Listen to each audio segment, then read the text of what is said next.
দেশের অর্থনৈতিক অঞ্চলের উন্নয়নের লক্ষ্যে বাংলাদেশ অর্থনৈতিক অঞ্চল কর্তৃপক্ষ অর্থাৎ বেজা, জাপানিজ অর্থনৈতিক অঞ্চল, সুমিতোমো কর্পোরেশন এবং ব্র্যাকের মধ্যে সমঝোতা স্মারক স্বাক্ষর হয়েছে।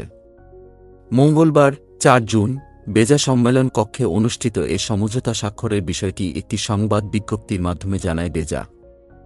বাংলাদেশ অর্থনৈতিক অঞ্চল কর্তৃপক্ষ, বেজা, জাপানিজ অর্থনৈতিক অঞ্চল, সুমিতোমো কর্পোরেশন এবং ব্র্যাক ৪টি বিশেষ লক্ষ্যে নিজেদের মধ্যে সমঝোতা স্বাক্ষর করেছে।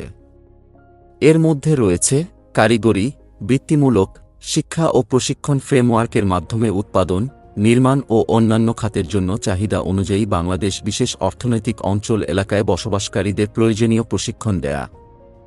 বাংলাদেশ অর্থনৈতিক অঞ্চল কর্তৃপক্ষের আওতায় নারায়ণগঞ্জের ২৫০০-এ অবস্থিত বাংলাদেশ স্পেশাল ইকোনমিক জোন অর্থাৎ জাপানিজ অর্থনৈতিক অঞ্চল তার কর্পোরেট সোশ্যাল রেসপন্সিবিলিটি (CSR) কর্মসূচির অংশ হিসেবে বিভিন্ন সামাজিক কার্যক্রম গ্রহণ করতে শুরু করেছে।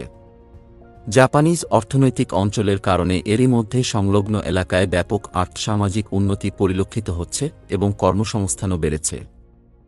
অর্থনৈতিক অঞ্চল উন্নয়নে স্থানীয় অধিবাসীদের ইতিবাচক সমর্থন এ প্রকল্পের গতি আরও ত্বরান্বিত করবে বলে তিনি বলেন। এছাড়া শ্রমিকদের দক্ষতা উন্নয়ন এবং এই এলাকার সামগ্রিক আর্থসামাজিক উন্নয়নে এই সমঝোতা স্মারক সুদূরপ্রসারী ভূমিকা রাখবে। এই চতুর্পক্ষীয় সমঝোতা স্মারক সন্দেহাতীতভাবে একটি অনন্য অর্জন, যা বাংলাদেশের অর্থনৈতিক অঞ্চলে টেকসই শিল্প উন্নয়নের এজেন্ডাকে এগিয়ে নিয়ে যাবে।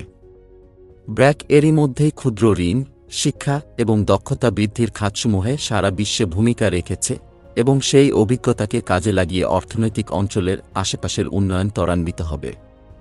প্রায় ২৫৮২ কোটি প্রকল্পের মাধ্যমে ভূমি উন্নয়ন, সংযোগ সড়ক নির্মাণ সহ বিদ্যুৎ ও গ্যাস সংযোগ স্থাপন অন্তর্ভুক্ত রয়েছে। এসব কর্মকাণ্ড শেষ হলে এ অর্থনৈতিক অঞ্চল থেকে সিন্ডার বাংলাদেশ প্রথম বাণিজ্যিক উৎপাদন চালু করবে বলে আশা করছে বেজা। এ অর্থনৈতিক অঞ্চলে প্রাথমিক পর্যায়ে প্রায় $১ বিলিয়ন সমমূল্যের জাপানি বিনিয়োগ আনা সম্ভব হবে বলেও ধারণা করছে তারা।